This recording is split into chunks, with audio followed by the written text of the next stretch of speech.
Hi, I'm James. I'm a substation technician. I've been one for 10 years now and it is the best decision I've ever made.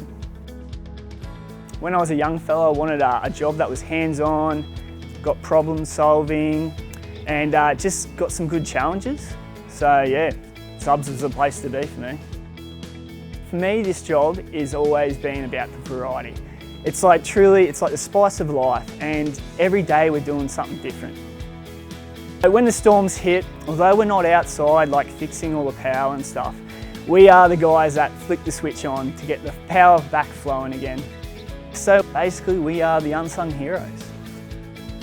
The crews I work with, they're like mates and yeah, like Ned, he keeps you on your toes. He's yeah, good banter with him. I never know what's about to come out of his mouth.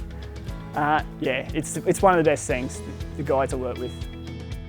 So for anyone that's considering a job that's well paid, rewarding, and they don't mind getting their hands in and face new challenges, subs is a place to be. It's plenty of room to grow, great group of guys, and yeah, I love my job.